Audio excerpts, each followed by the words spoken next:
ശരി, ഞാൻ അങ്ങനെയൊക്കെ എത്താം. ശ്രീ ആനന്ദ് കൊച്ചുകൂടി ഏതെങ്കിലും തരത്തിലുള്ള തിരുത്തൽ പ്രതീക്ഷിക്കാം. അപ്പോൾ റെജി ലൂക്കോസ് പറയുന്നതിൻ്റെ മറ്റൊരു വർഷം തന്നെയാണ് എം പി ഗോവിന്ദൻ പറയുന്നത്, ഇ പി ജയരാജൻ പറയുന്നത്, മുഹമ്മദ് റിയാസ് പറയുന്നത്, പി രാജീവ് പറയുന്നതൊക്കെ ഇത് ഞങ്ങളെ ഒരു തരത്തിലും ബാധിക്കുന്ന ഒന്നേ അല്ല. ഇത് ഞങ്ങളെ ഉദ്ദേശിച്ച് മാത്രമേ അല്ല. ഇത് സംസ്ഥാന സർക്കാരിനെ അല്ല, മുഖ്യമന്ത്രി പിണറായി വിജയനല്ല, നേരിട്ട് അത് കേന്ദ്രത്തിലേക്ക് കൊണ്ട് കെട്ടുകയാണ്.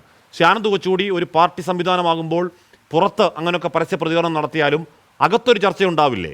എം ഡി പറയുന്നത്, എം മുകുന്ദൻ പറയുന്നത്, ലീലാവതി ടീച്ചർ പറയുന്നത്, എം കെ സാനുമാഷ് പറയുന്നത് എന്തെങ്കിലും കാര്യം യഥാർത്ഥത്തിലുണ്ടോ? ഇത്തരത്തിലൊരു വിഗ്രഹ പൂജ നമ്മുടെ പാർട്ടിയിലുണ്ടോ? ഒരു ആരാധന നമ്മുടെ പാർട്ടിയിലുണ്ടോ?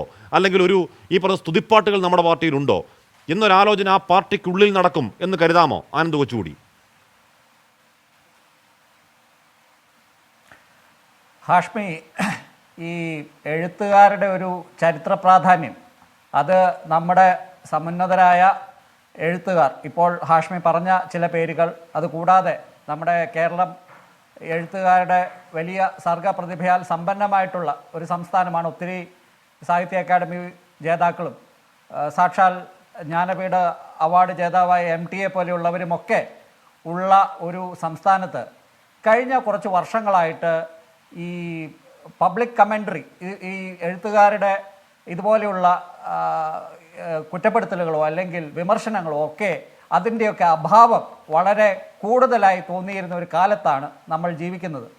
പണ്ട് സുകുമാർ അഴീക്കോട് മാഷൊക്കെ കൂടെ ഇതുപോലെയുള്ള വിമർശനങ്ങൾ തൊടുത്തു വിടുമായിരുന്നു. അവരുടെയൊക്കെ ലേഖനങ്ങളിൽ വളരെ കുറുക്കിക്കൊള്ളുന്ന വിമർശനങ്ങൾ ഉണ്ടാകുമായിരുന്നു. പക്ഷേ ഈ കഴിഞ്ഞ പ്രത്യേകിച്ചും ഈ പിണറായി വിജയൻ ആദ്യത്തെ സർക്കാരിൻ്റെ അവസാന കാലം മുതൽ ഇതിനെയൊന്നും ഒരു തരത്തിലും ചോദ്യം ചെയ്യപ്പെടാതെ ഈ ക്യാപ്റ്റൻ, ആദ്യം തുടങ്ങിയത് ഈ ക്യാപ്റ്റൻ വിളിയിലൂടെയാണ്. കപ്പിത്താൻ, ഈ കപ്പലിനൊരു കപ്പിത്താനുണ്ട് എന്നൊക്കെ പറഞ്ഞ് അത് ഇലക്ഷൻ്റെ സമയത്ത് അതിൻ്റെ പാരമ്യത്തിലെത്തിച്ച് അതും പറഞ്ഞ് വോട്ട് പിടിച്ച് ജയിച്ച കുറേ MLA-മാരാണ് ഇപ്പോൾ ഈ 91 സീറ്റ് 99 അങ്ങനെയാണ്. അതൊന്നും ആരും മറന്നു പോകരുത്. അപ്പോൾ അതിന് ഈ വിഗ്രഹ പൂജയൊക്കെ തുടങ്ങിയിട്ട് അത് ഈ ഒരു ദിവസമോ ഒരു മാസമോ 6 മാസമോ ഒന്നും അല്ല ആയിട്ടുള്ളത്, അതിനേക്കാളൊക്കെ വളരെ മുൻപേ ഉണ്ട്. പിന്നെ ഇത് സാക്ഷാൽ എം മുകുന്ദൻ ഞാൻ വളരെ കാലമായിട്ട് ഫോളോ ചെയ്യുന്ന ഒരു എഴുത്തുകാരനാണ്. ഈ അടുത്ത കാലത്താണ് അദ്ദേഹത്തിൻ്റെ, ഹാഷ്മി വായിക്കാറുണ്ടോ എന്നറിയില്ല, മാതൃഭൂമിയുടെ വാരാന്ത്യ പതിപ്പിൽ അദ്ദേഹത്തിൻ്റെ ഒരു മെമ്മോർ കുറേ ആഴ്ചകളായിട്ട് പ്രസിദ്ധീകരിക്കുന്നുണ്ട്. അതിൽ അദ്ദേഹം പറയുന്നുണ്ട്, ഈ എംബസിക്കാലം എന്ന് പറയുന്ന അദ്ദേഹത്തിൻ്റെ ആ അനുഭവക്കുറിപ്പുകളിൽ അദ്ദേഹം പിണറായി വിജയനെ കൃത്യമായി വിമർശിക്കുന്നുണ്ട്. ഇവിടെ ഇപ്പോൾ നമ്മുടെ നാട്ടിൽ ഇതൊക്കെ വായിക്കുന്നവർ കുറയുന്നത് കൊണ്ടാണോ എന്നറിയില്ല, ഇതിനെ കണക്ട് ചെയ്ത് ആരും ഇന്ന് ചാനലുകളിലൊന്നും ഇത് പറഞ്ഞു കേട്ടില്ല. 4 ആഴ്ച മുമ്പാണ് കോഴിക്കോട് തന്നെ അവിടെ പ്രസ് ക്ലബിൻ്റെ അവാർഡ് ദാന ചടങ്ങിൽ എം മുകുന്ദൻ തന്നെ കേരളത്തിലെ ഇടതുപക്ഷ സർക്കാരിനെ വിമർശിക്കുന്നത്. ഇവിടെ മൂലധന ശക്തികൾ ഈ കൺസ്യൂമറിസം എന്ന വിഷയത്തിൽ ഇപ്പോൾ ഇടതുപക്ഷമോ വലതുപക്ഷമോ എന്ന് നമുക്ക് തിരിച്ചറിയാനാകുന്നില്ല. ഇടതുപക്ഷ വ്യതിയാനത്തെക്കുറിച്ച്, ഈ വലതുപക്ഷ വൽക്കരണത്തെക്കുറിച്ച് അദ്ദേഹം വളരെ ഡീറ്റെയിൽ ആയിട്ട് അന്ന് പറഞ്ഞതായിട്ട് ഞാൻ ഓർക്കുന്നു. അന്ന് ആരും അത് ശ്രദ്ധിക്കുകയുണ്ടായില്ല. കാരണം എം മുകുന്ദൻ വളരെ കാലമായിട്ട് ഇടതുപക്ഷത്തിൻ്റെ സഹയാത്രികനാണ്, ഫെലോ ട്രാവലറാണ്. ഇടതുപക്ഷത്തിൻ്റെ എന്ന് പറയാൻ പാടില്ല. 2008 അദ്ദേഹം VS അച്യുതാനന്ദനെതിരെ ഉൾപാർട്ടി വിഭാഗീയതയുടെ സമയത്ത് VS അച്യുതാനന്ദനെതിരെ ദിനോസറുകളുടെ കാലം എന്നൊക്കെ പറഞ്ഞ് കഥകളൊക്കെ എഴുതി അദ്ദേഹത്തെ ഈ പിണറായി വിജയൻ്റെ ഒരു പക്ഷത്ത് ചേർന്ന് നിന്ന് പിണറായി വിജയനാണ് ശരി എന്ന് പറയുന്ന ഒരു രീതി അവലംബിച്ച ഒരു എഴുത്തുകാരനാണ് എം മുകുന്ദൻ. 2019 കഴിഞ്ഞ ഇലക്ഷൻ്റെ സമയത്ത് കൊല്ലത്ത് നിന്ന് ഇറങ്ങുന്ന പ്രഭാതരശ്മി TKM ഗ്രൂപ്പിൻ്റെ മാസികയാണ്.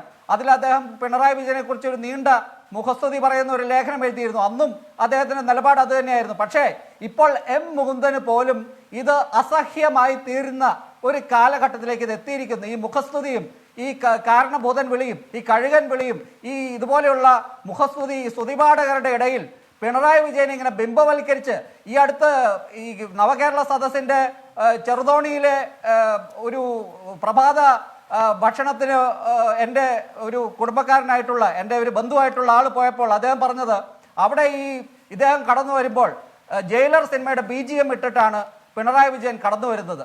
ഇതൊക്കെയാണ് ഇപ്പോൾ നടക്കുന്നത് നമ്മുടെ നാട്ടിൽ.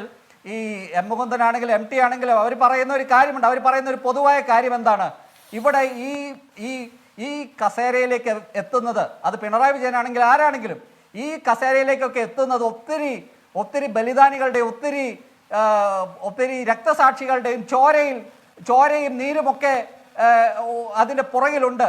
ആ കസേരയിൽ എത്തിക്കഴിയുമ്പോൾ അവർ രാജാക്കന്മാരായി മാറുന്ന ഈ കാഴ്ച, ബാക്കി എല്ലാവരും പ്രജകൾ, ഇവിടെ സാധാരണക്കാർക്ക് പൊതുജനങ്ങൾക്ക് വിലയില്ലാതാകുന്ന അവസ്ഥ, അതിനെക്കുറിച്ചൊക്കെയാണ് ഇവിടെ MT ആണെങ്കിലും ഇവിടെ M മുകുന്ദനാണെങ്കിലും ഇപ്പോൾ വിലപിക്കുന്നത്. M മുകുന്ദൻ്റെ കാര്യത്തിൽ കുറച്ചുകൂടി പറഞ്ഞാൽ അദ്ദേഹത്തിൻ്റെ ഈ വിലാപത്തിൽ ഞാൻ പല കാര്യങ്ങൾ ഓർത്തെടുക്കുകയാണ്. പണ്ട് മാധവിക്കുട്ടി മരിച്ചപ്പോൾ M മുകുന്ദൻ എഴുതിയിട്ടുണ്ട്, ചില കാലങ്ങളിൽ എനിക്ക് തന്നെ എൻ്റെ നിയന്ത്രണം നഷ്ടപ്പെടും, എന്നിലെ കലാപകാരി ഉണർന്നു വരും എന്നന്ന് M മുകുന്ദൻ എഴുതിയിരുന്നു.